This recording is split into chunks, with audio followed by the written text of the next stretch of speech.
মনপুরায় কোনো সাংবাদিক নির্যাতন চলতে পারে না। আর যেহেতু এই ঘটনাটি ঘটেছে, আমরা প্রশাসনকে অনুরোধ করছি দ্রুত সাংবাদিক নির্যাতনের ব্যবস্থা গ্রহণ করুন। সহকর্মী আমাদের একজন সাংবাদিকের উপর হামলা করা হয়েছে।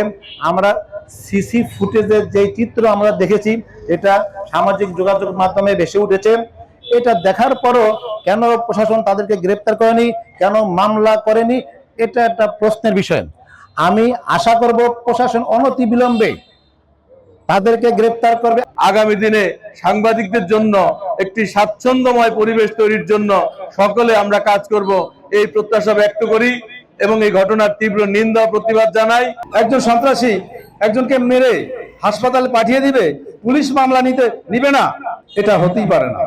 অপরাধী যেই হোক, যে দলেরই হোক, তাকে গ্রেপ্তার করতে হবে এবং মামলা নিতে হবে।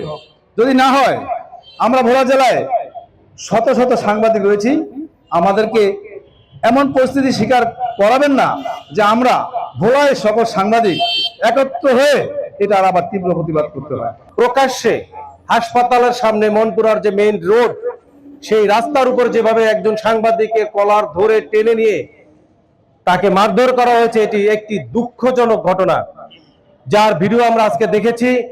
এমন একটি ঘটনা ঘটার পরেও কেন পুলিশ প্রশাসন মামলা নিল না, এটা আমার জন্য অজানা রয়েছে। এবং তারা কেন ওই সন্ত্রাসীর বিরুদ্ধে ব্যবস্থা নেয়নি, তার জন্য আমি পুলিশ প্রশাসনকে ধিক্কার জানাবো এবং আমি অনুরোধ করব অনতিবিলম্বে মামলা গ্রহণ করতে হবে এবং আজকের রাতের মধ্যে ওই সন্ত্রাসীকে গ্রেফতার করতে হবে। যদি সেটা করা না হয়, তাহলে আমরা জেলা প্রশাসক, পুলিশ সুপার সহ স্বরাষ্ট্রমন্ত্রীর কাছে স্মারকলিপি দিতে আমরা বাধ্য হব ইনশাআল্লাহ। মনপুরার সাংবাদিক সজীব মোল্লার উপরে যে সন্ত্রাসী হামলা হয়েছে, সেই সন্ত্রাসীকে দ্রুত গ্রেফতার করা হোক এবং থানায় মামলা গ্রহণ করা হোক। যদি সেটি না করা হয়, আমরা এর চেয়েও আরো কঠোর কর্মসূচি দিতে বাধ্য হব।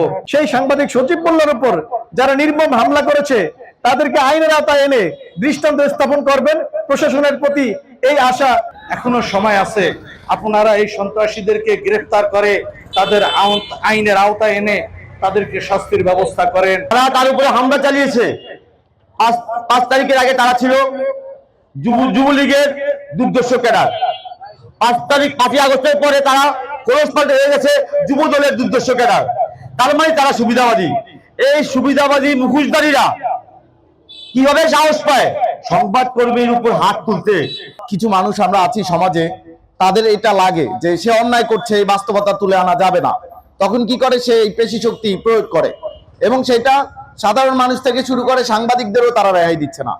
একজন সাংবাদিক সে অবশ্যই বাস্তবতা তুলে আনবে, সে সঠিক তথ্য দিবে, তার কাজই এটা।